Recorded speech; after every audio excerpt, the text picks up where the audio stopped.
Hello दोस्तों, perfect story hub में आपका स्वागत है। आज की कहानी का शीर्षक है जीवन का असली मूल्य। एक बार की बात है, गौतम बुद्ध अपने शिष्यों को जिंदगी से जुड़ी अच्छी बुरी चीजों का ज्ञान दे रहे थे। सभी शिष्य उनकी बातों को बहुत ध्यान से सुन रहे थे। उन सभी में एक शिष्य ऐसा था जिसे प्रश्न पूछने की बहुत आदत थी।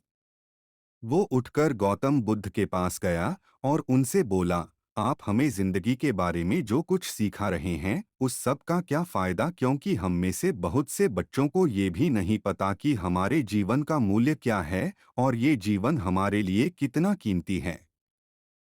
पहले आप हमें ये बताइए कि इस जीवन का मूल्य क्या है।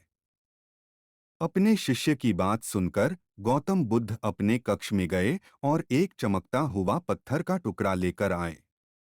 वो टुकड़ा उन्होंने अपने शिष्य को दिया और बोले, मैं तुम्हें इस जीवन का मूल्य तब बताऊंगा जब तुम इस पत्थर का सही मूल्य पता लगाकर आओगे।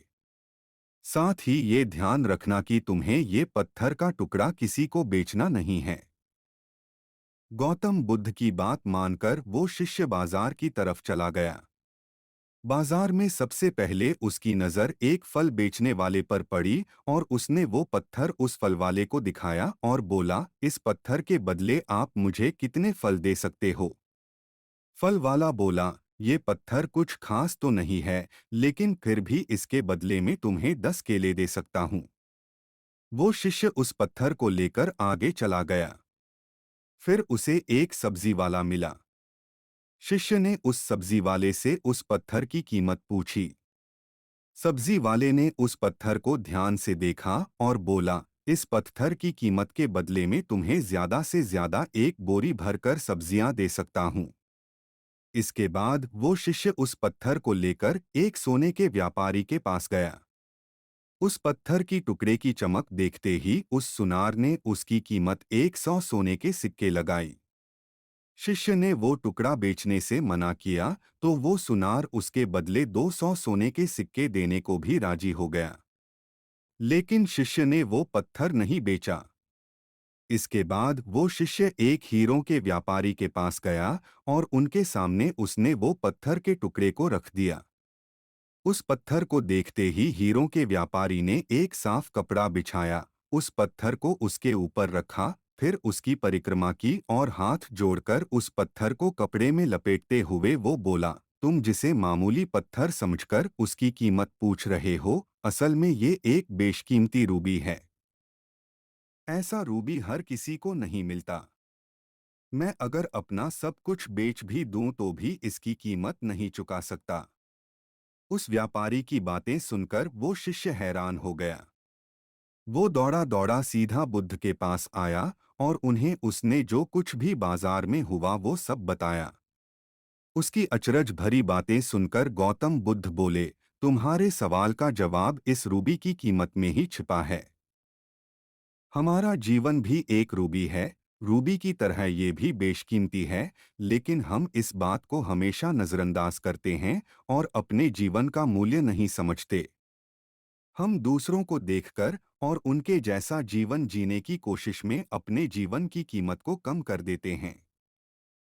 हम ये सोचते हैं कि हमारी जिंदगी की कीमत वही है जो दूसरे हमें बताते हैं, लेकिन ये बात हमेशा ध्यान रखना कि सामने वाला अपनी हैसियत, बुद्धि और अपनी समझ के हिसाब से तुम्हारी कीमत लगाता है।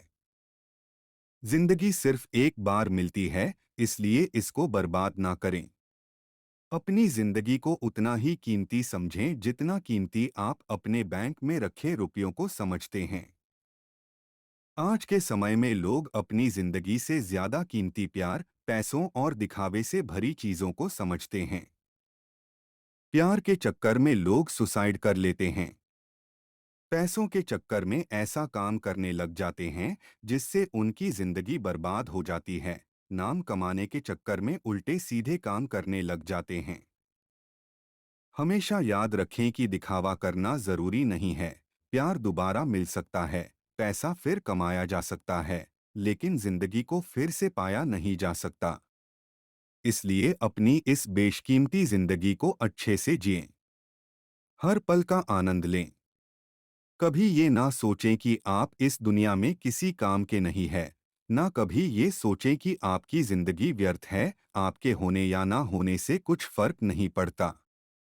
जब भी ऐसे नेगेटिव विचार आपके मन में आए, तो खुद को बस ये याद दिलाएं कि जीवन एक रूबी है और ये बेशकीमती है।